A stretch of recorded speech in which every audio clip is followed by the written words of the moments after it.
Hello, everyone. I was not expecting to speak today. My mother was supposed to be here.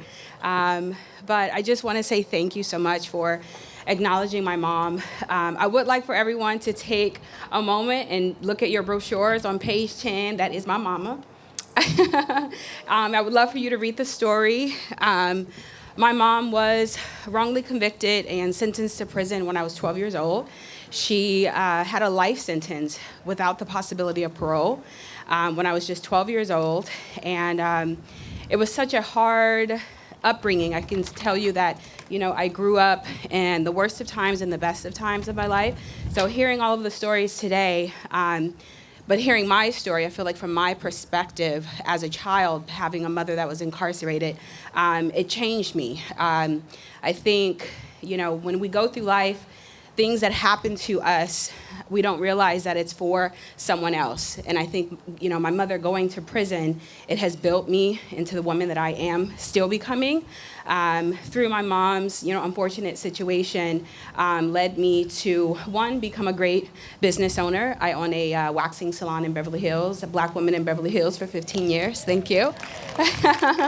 And then also, when my mom was released in 2020 by Governor Gavin Newsom, she was released in 2020, and I remember in that moment standing, with my family and news reporters for my mom's release. I realized that I made it. All of those hard prayers, that I was having with God, it finally came true, and I realized that I needed to do something. So in that moment, I realized that I wanted to help other young girls who had a mother in prison or coming out of prison. So I started my own nonprofit. It's Misteys Dream House. It's a mentoring program for teenage girls who have mothers incarcerated.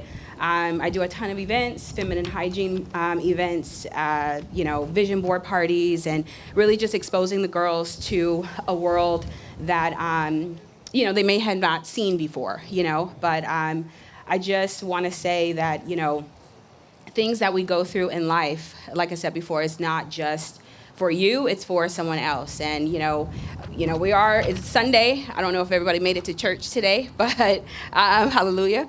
I will say that anything that we are going through in life, you may not have a date. My mother had, like I said, a life sentence without the possibility of parole. But the spiritual side of all of this, I realized that, God had a date for her, and that was July 2020.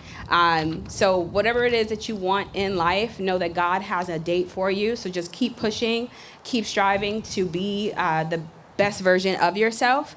So I just want to say thank you for having me here. Michelle, thank you so much for acknowledging my mom and putting her story in the brochure. And thank you so much. If you have a chance, look up Misty's Dream House. I would love